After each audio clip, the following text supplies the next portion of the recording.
Welcome to DJ's True Crime. Settle in, get cozy, snuggle up, get a snack, and let's get right into the story.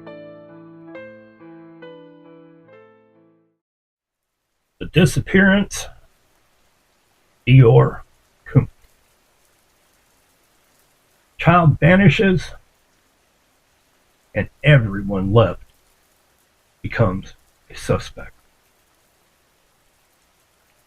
On July the 10th, 2015, a 2-year-old boy vanished in the mountains of eastern Idaho. No witnesses, no confirmed sightings, no physical evidence, and no remains. Just a campsite, 4 adults whose stories never fully lined up. His name, Deorr Kunz Jr. And from the very beginning, investigators would say something chilling. The people who should have protected him know more than they're telling us. Deorr Kunz Jr. was born on May the 5th, 2013.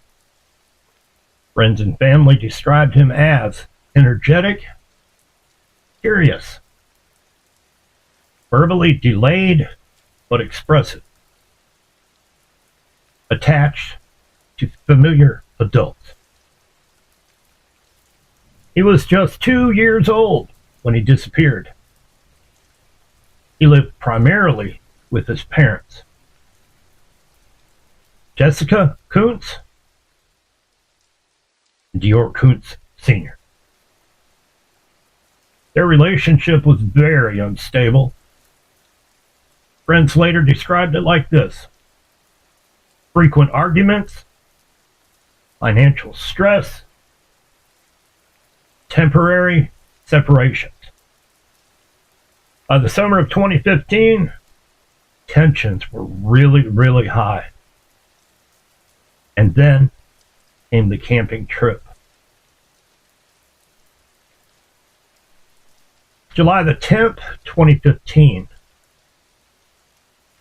The group consisted of Jessica Kunz, Deorr Kunz Sr., Isaac Reinwand, who's a family friend, and Robert Walton, the great-grandfather. They traveled to Timber Creek Campground near leador, Idaho. Remote, rugged terrain surrounded by thick forest, water, and wildlife. This was not a family-friendly campground. There were no playgrounds, no cell phone service, and no other campers was nearby.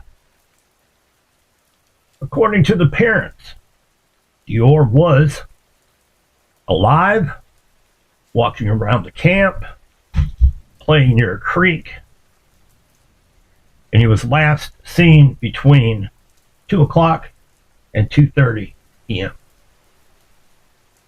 They claim Deorr Sr. and Robert went to look for a fishing spot. Jessica stayed at the camp.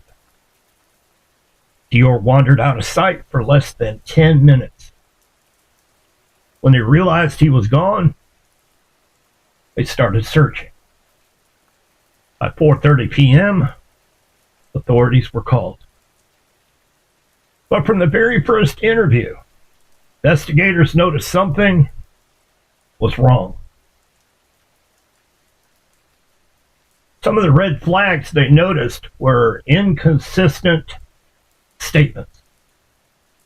Each adult gave a different version of where Deorr was last seen, who was watching him, and how long he was unattended.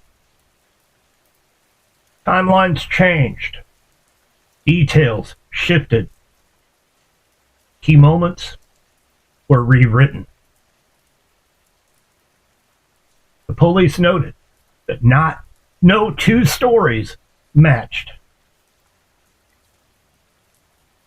Search and rescue volunteers said the parents appeared emotionally flat, asked very few questions, and showed little panic compared to typical missing child cases. This doesn't prove guilt, but still the same investigators flagged it. Scent dogs were brought in, and they could not track Deorr away from the camp. Instead, scent abruptly stopped, suggesting that he never walked into the woods or he was carried away by someone, or he was never there at all. That last possibility terrified investigators. Law enforcement's statement: within days, police publicly announced the parents are suspects.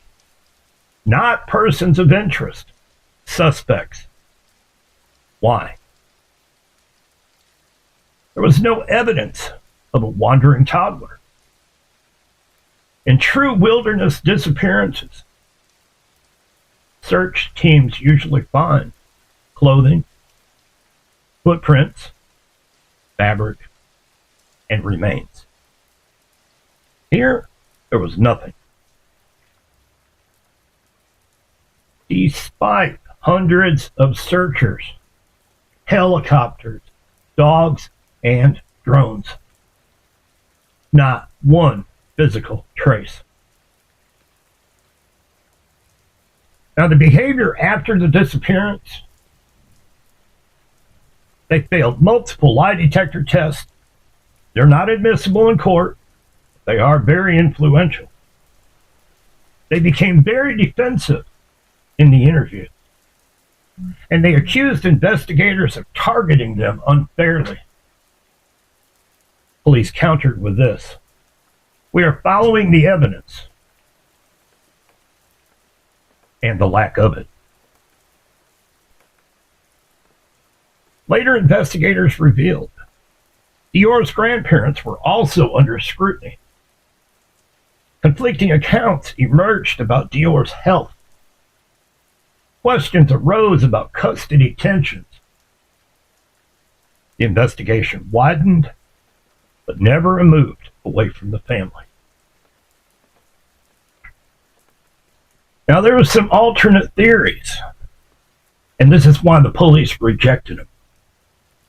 Animal attack: there was no blood, no drag marks, and no clothing.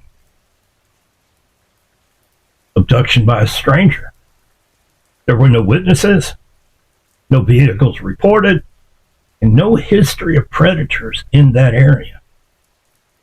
Maybe it was accidental drowning.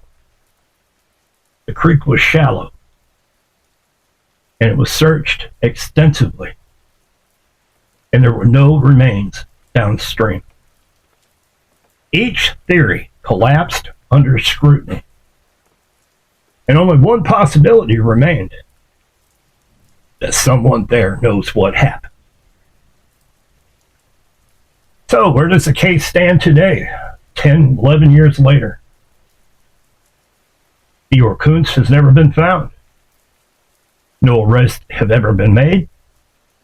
The case remains open, although cold, and the parents deny all wrongdoing. But law enforcement has never cleared them. One investigator summarized it simply: children don't disappear into thin air. People make them disappear. Somewhere between the trees of Timber Creek, between 4 adults and 1 missing child, between truth and silence, a 2-year-old boy vanished, and the people who loved him most remain under the longest shadow of suspicion.